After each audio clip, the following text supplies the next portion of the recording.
प्रभु श्री राम जी की मोहिनी रूप को हम कथा कह रहे हैं कि श्री कृष्ण जी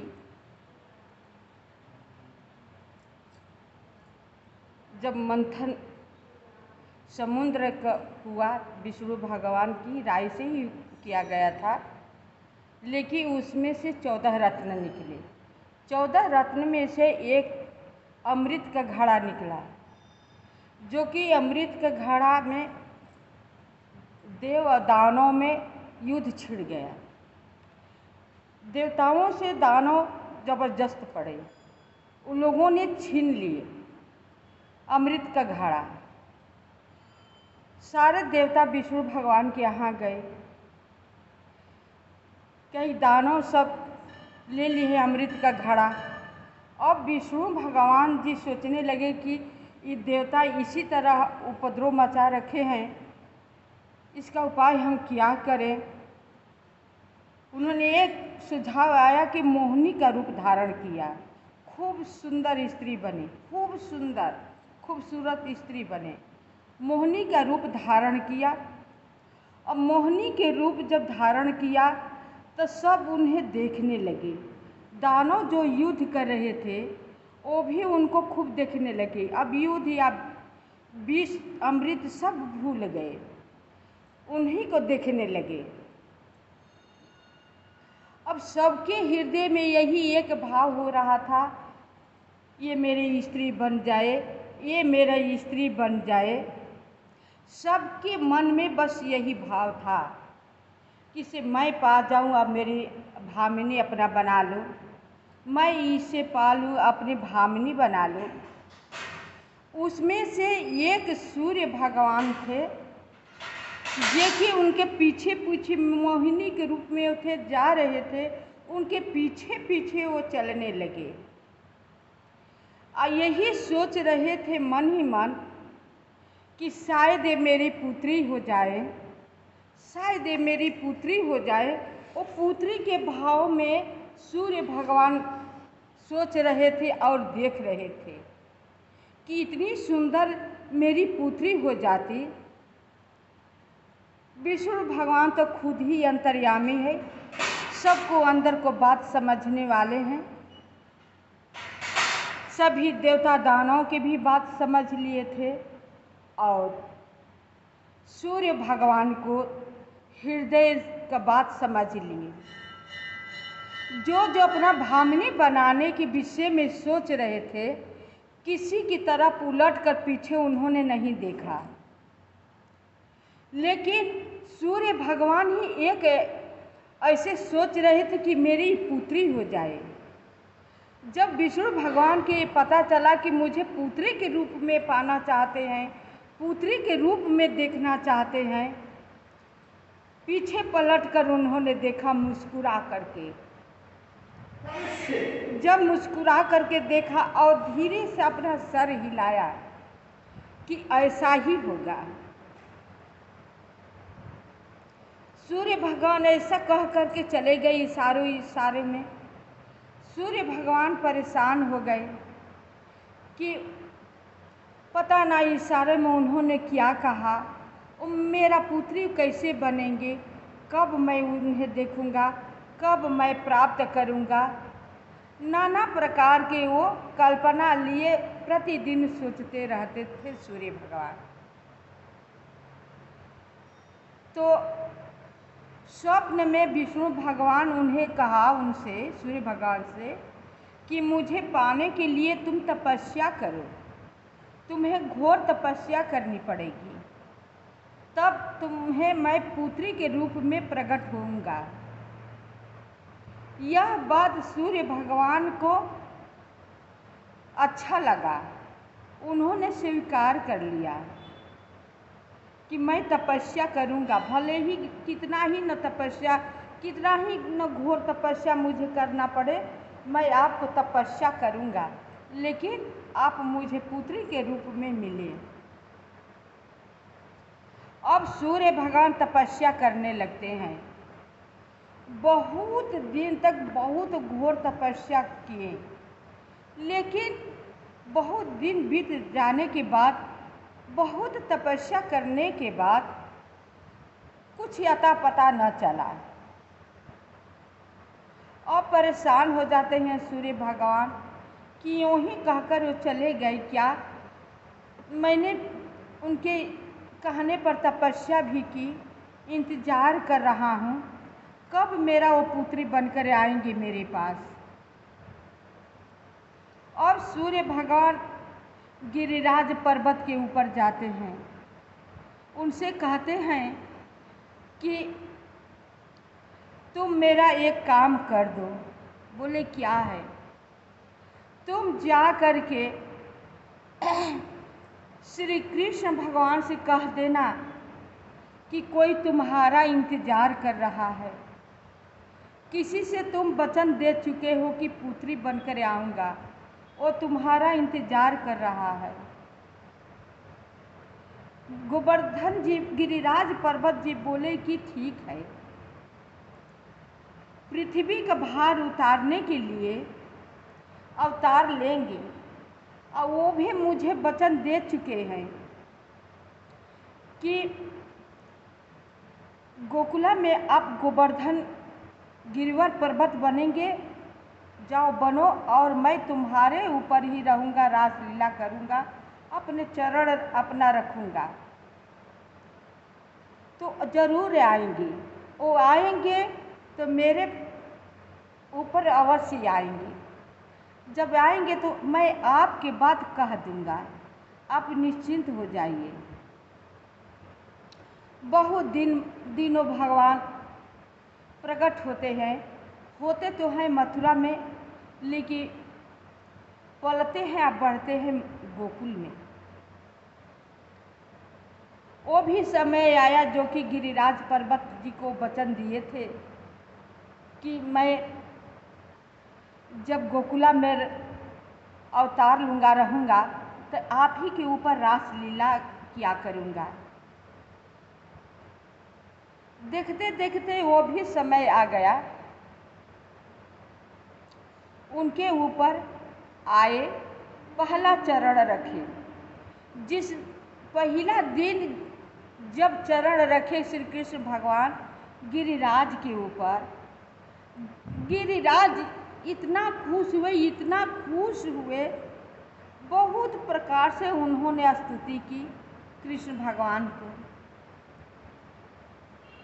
अब उन्हीं के ऊपर प्रतिदिन वो आने लगे, क्रीड़ा अपना करने लगे।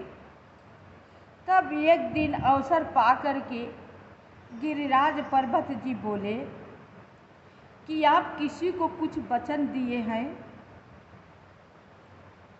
वो आपका इंतज़ार कर रहे हैं। आप किसी को पुत्री बनने की आप वचन दिए हैं, आपको इंतज़ार कर रहे हैं, याद कर रहे हैं। यह बात जब उन्होंने सुना तो कहा, अरे आप सही कह रहे हैं, मैं तो ये भूल ही गया था।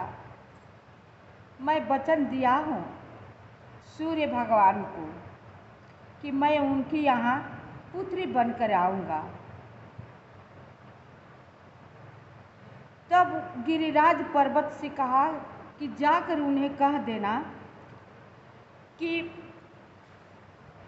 तपस्या तो कर लिए हैं, लेकिन बरसाने में वृषभानु रूप में वो राजा बनकर के अवतार ले, राजा बने, अवतार लेकर के वो राजा बने, वृषभानु उनका नाम रहेगा, तब मैं उनका पुत्री बनूंगा। गिरिराज के पास जब सूर्य भगवान आए तो कहे कि आप मेरी बात कहे हैं? कहे हाँ, मैंने कह दिया। उन्होंने कहा है कि जब उन्हें पुत्री चाहिए, तपस्या कर लिए हैं, वो तो बात ठीक है, लेकिन बरसाने में वृषभानु नाम से वो अवतार ले, उनका नाम रहेगा वृषभानु, मनुष्य के रूप में अवतार ले और नाम रहेगा वृषभानु, तब मैं उनका पुत्री बनूंगा। बोले सूर्य भगवान की ये भी मुझे मंजूर है। सूर्य भगवान अब बरसाने में छोटा बालक बनकर के घर में अवतार लेते हैं। उनके माता पिता वृषभानु नाम रखते हैं। वृषभानु नाम से वो प्रसिद्ध होते हैं।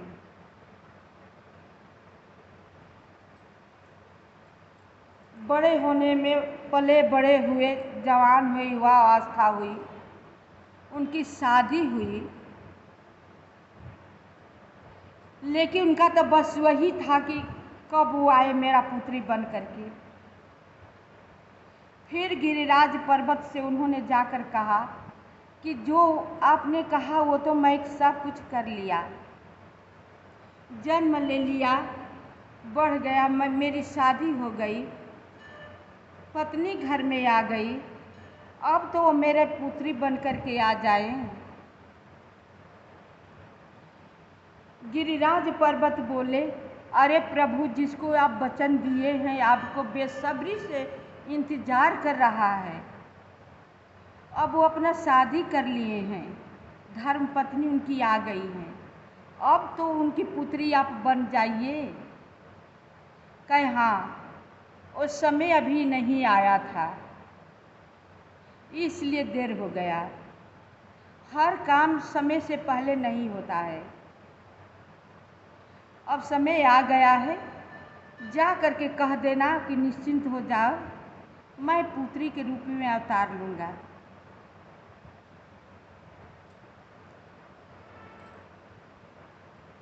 देखते देखते उस समय आ गया। पुत्री के रूप में प्रकट होते हैं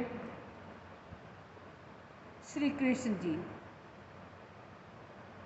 पुत्री बनकर के आते हैं वृषभानु जी के घर।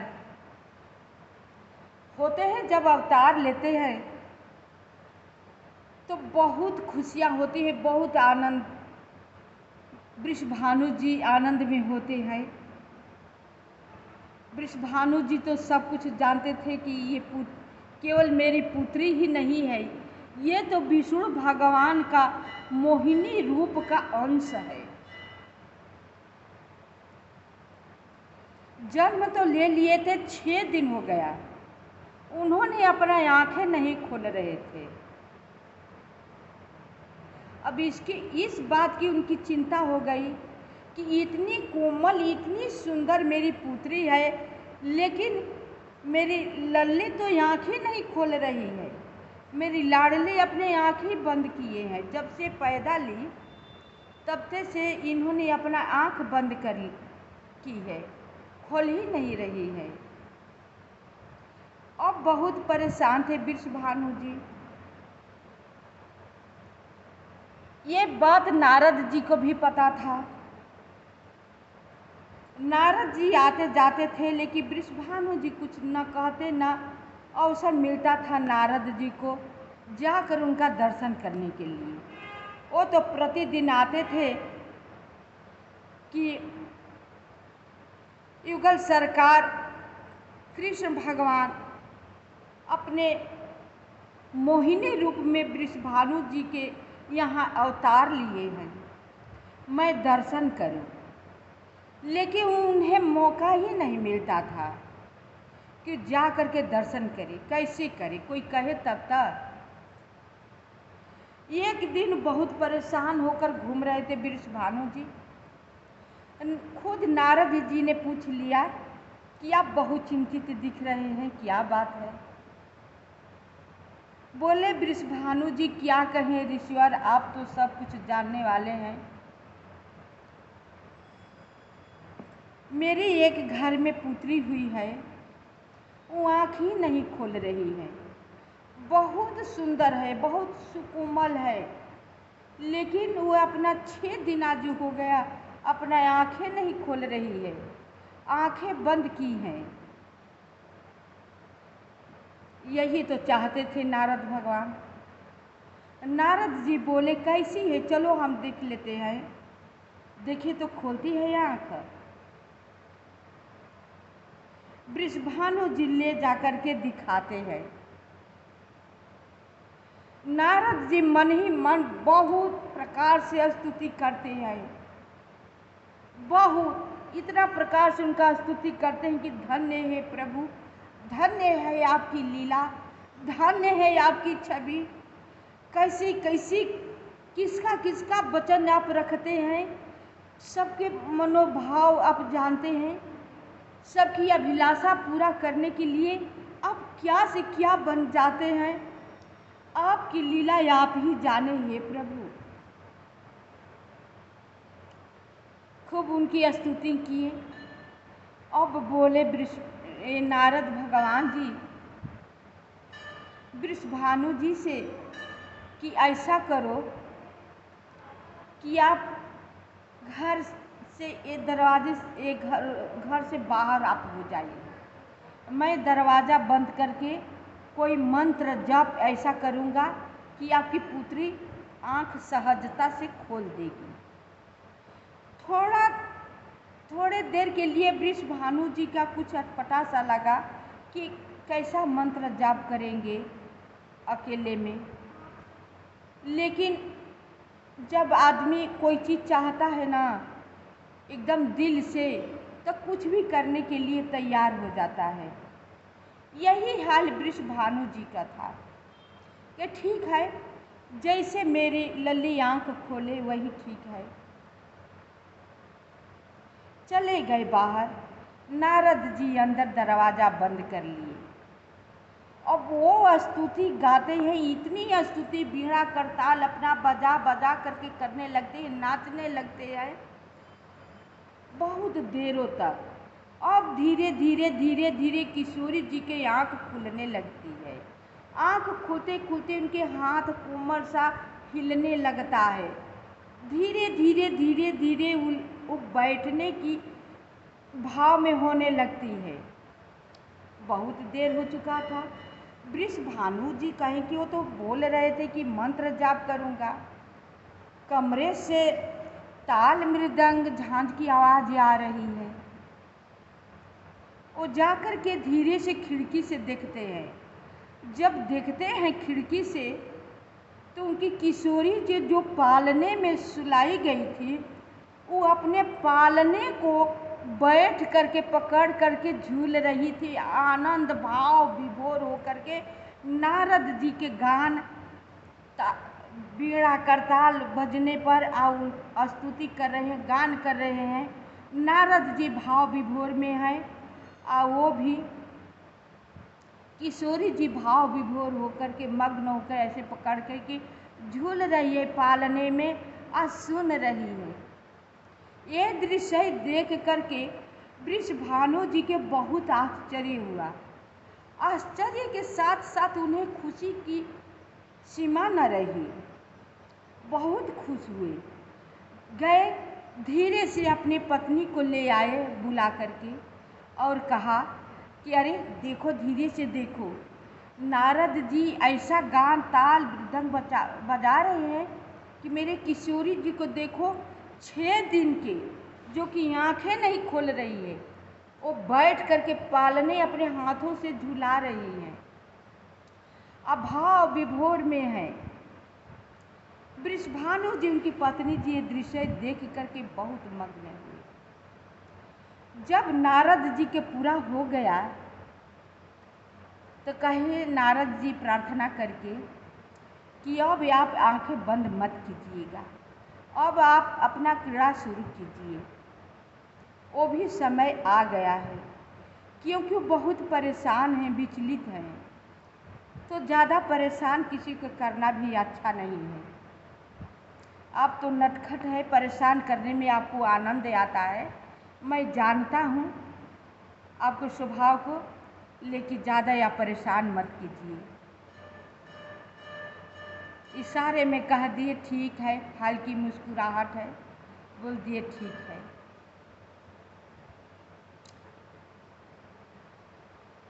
राधा अवतार मोहिनी रूप का कृष्ण भगवान का अवतार अपने आत्मा को कैसे प्रकट करते हैं, ये कथा मैंने कहकर सुनाई। आप सबको कैसा लगा? पूरा आप कथा सुनेंगे तो कथा का सार समझ भी आएगा। कथा सुन करके लाइक सब्सक्राइब कमेंट अवश्य कीजिएगा। शेष भाग अगले वीडियो में।